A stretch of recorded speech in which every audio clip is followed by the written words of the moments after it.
As the Senate works through the president's One Big Beautiful Bill, I can tell you a section countering state-level AI regulation has emerged. That provision now seeks to condition broadband funding on states not regulating AI. This measure comes on the heels of hundreds of AI regulations. Joining us now to discuss this is Mr. Sam Raus, resident writing fellow at Young Voices and a nationally published political analyst, yet he joins us right here on the Live Zone. Good to see you, Sam. Welcome to the show. Thank you so much for having me this morning. So, Sam, help me wrap my head around all of this. For those of us like me that are still trying to just figure out AI in general, I'm hoping you can expand, if you will, with regard to the broadband funding on states not regulating AI. Do tell, sir. Yeah, so while the original House budget that passed just now about 2 weeks ago included a 10-year moratorium on state-level AI regulation, the Senate has seemed to amend this a little bit and is instead making it contingent upon receiving funding for the BEAD program, which is the Biden administration's broadband funding, as a way to try to curb the states from putting in excess regulation on artificial intelligence and the tech sector. What this is particularly focused on in terms of this case scenario is these state-level bills that cause so much headache for these companies, as they're predominantly startups, entrepreneurs just getting started in all of this. And now they're navigating hundreds and thousands of laws across various different states, trying to run companies that can serve all American consumers, try to serve consumers globally.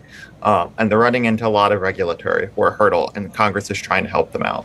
And so with that being said, I'm curious, how are states already abusing their regulatory power over the internet? Yeah, so we see this constantly happening in the social media atmosphere, constantly happening in a lot of e-commerce. There's just a lot of states trying to come up with their own solutions because Congress, as we all know, moves rather slowly and deliberates a lot and has a lot of different competing interests. And so they're trying to rush through what they think might be the best measure to, counter information that they disagree with, counter censorship that they feel is happening.